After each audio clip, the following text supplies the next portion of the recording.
Dalton's Rip, half Border Collie, quarter Blackmouth Cur, and a quarter Bulldog. This dog was purchased by Jacob Middleton of Weatherford, Texas. He bought him as an 8-week-old pup.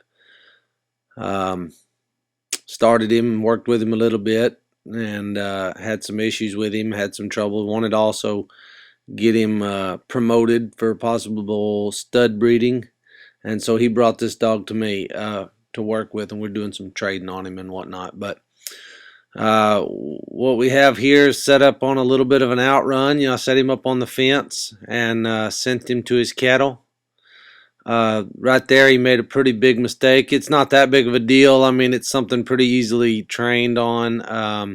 And basically, what you do is just shorten up your outrun and force him to go in between the cattle. He didn't do that because he's scared of the cattle. He did that because this dog in particular, for one, he's allowed to kind of be a little bit wild and out of control, and so that's one reason that he's here. The other reason is that this dog prefers a nose. He does not mind biting a nose. He actually prefers the nose over the heel, and so therefore, if a cow's looking there, or the cattle were kind of looking to the right, he went that way. So although it was a mistake that I don't like, again, it's very easily fixed. So if you're watching this and you say, "Oh well, that dog really didn't do the right thing," what I liked about the dog on the outrun was, boy, he really stayed on the fence, and that was his first time that far of an outrun. And so, all in all, I was pretty pleased with it. So what we're doing here is we're just kind of circling up the cattle. These cattle, this would be the third work these cattle have ever had a dog on them. And this is the first time this dog has ever been on any large numbers. So, what you're seeing here is me doing some circling. You can see the four-wheeler there, and you see how the dog's kind of staying opposite of me. And then, when they stick their nose out, he's gonna kind of run around there and stop them and come at them a little bit. Again, this dog is a cow dog. He does not mind biting them boogers. The problem that I'm having mostly with him is getting him slowed down. In a small controlled environment, I've got him slowed down pretty good. He's real biddable, real easy to work with. Have no issues with him whatsoever, other than the fact that he wants to be a little fast. And I don't mind that. I can slow a dog down, but I dang sure can't speed one up if I need to. So, as you're looking at the video here, what I really would like to point out is that he's holding the cattle together. The cattle are not scattering. They're getting pretty gentle. Right here you'll see that, in my opinion, the cattle are pretty, they're not getting worked up. They're not running around. They might one or two split off here and there, or right here how they're kind of all going, and you'll watch him. He'll go over there and turn them and put them back in a bunch. And pretty shortly here you're going to see me drive off and head towards the pens, and he'll bring cattle to me. There's about 50 head in this group of cattle here.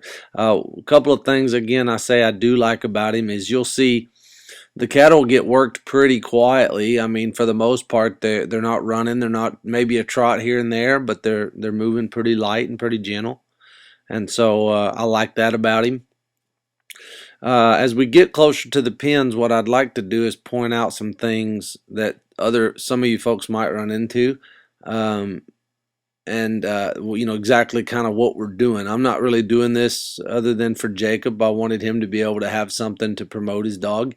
And also I've bred a couple of gyps to this dog. I like the dog. I think he's a good dog, good-minded. So going back to what you saw when you started in there is we got him behind cattle. Was it textbook? No, it wasn't. But we got him behind the cattle. Now he's behind the cattle. If you'll see, he's holding them together. And for the most part, the cattle are getting worked pretty gentle. The teaching process of this dog is basically teaching him where, if you can picture a clock at the moment right now, and the four-wheeler is at 6 o'clock, or the horse, or if you're foot or whatever, the dog needs to stay between 10 and 2 and work generally in the middle there at about 12 o'clock. And if that all stays good, the only time I'm going to correct this dog is like about right there. You might, if I was out there, I might have corrected him and told him to get behind the cattle. Whatever that command is for you is fine. If he's working the cattle too hot, like, if the cattle are running or if they get over a trot, I might tell the dog to get down and then walk up. Right there, he kind of drug up one and he went back and got it. So if he didn't go back and get it, you might tell him to get down and then go back. But all in all, as of for right now, there's really nothing that I can tell you. He's doing it pretty good. A lot of times, if a person will just be quiet, which is a hard task for me, but if you'll just be quiet and watch the dog, the gentleman that taught me or that I'm learning from, and whoop, like right there, he went too far around the cattle, so I had to tell him to get back. The gentleman told me, he said, sometimes those dog or a dog can read cattle better than we can read cattle. For one, they got a different vantage point. Their angles are a little different, and so they're going to see things maybe quicker. Maybe they instinctively see something that we don't see. So therefore, if you can, now I mean obviously if the situation gets too out of control, or if they're not doing it by themselves, yeah, you're going to send them back. Okay, so I like to have the command, but not to have to use it if I don't want to, or if I don't need to. So we're coming up into the gate here. The pins are just to the left of your screen. I know you can't see them, but just know that they're there.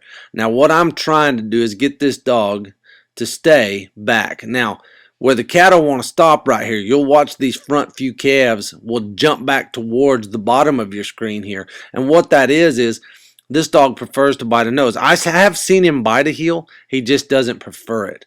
So what happens, like right there, you see him go up to the front to create some motion, and then he comes in the back and tries to and gets them moving. So, that's a mistake in my opinion. I don't like it.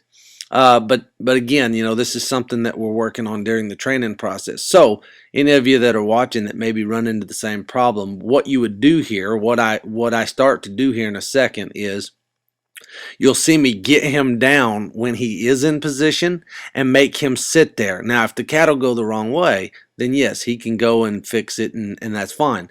But right here, all he's got to do is hold these cattle and they're going to go in that gate.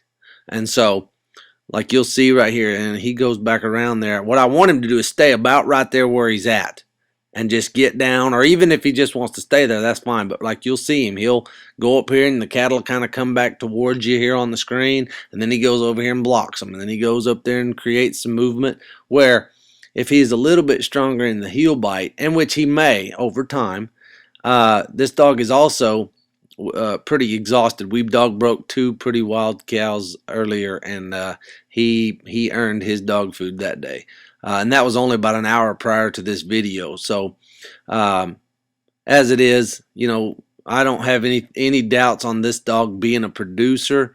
We will find that out pretty quick. Like right there where he kind of is creating too much drama. If you saw the dog kind of jerk, I bumped on him a little bit and said, hey, settle down. Slow down. Right there. See, I would tell him go back, because now there's a go back right there. Now, if he would just stay over here, then he wouldn't have this much trouble. Like where these right there. If he down him right there, these cattle would go on in the fence. And you'll see me kind of do that right now. They have a lot of respect for this dog. The problem is he's so busy. He's trying to make more trouble than there really needs to be. He makes another mistake right here that I want to say pretty quick because the video is about to end. Right there, he dropped that calf, and I had to send him back out there, and he did go back and get this calf. But all in all, nice dog, nice. Me and Jacob, I like Jacob a lot. I like the dog, and hope you enjoyed what you saw. If you have any questions, call me. Info's at the end of the video here, or email me at jerryjonescowdogs.com. We'll put some more videos up pretty soon. Thank you.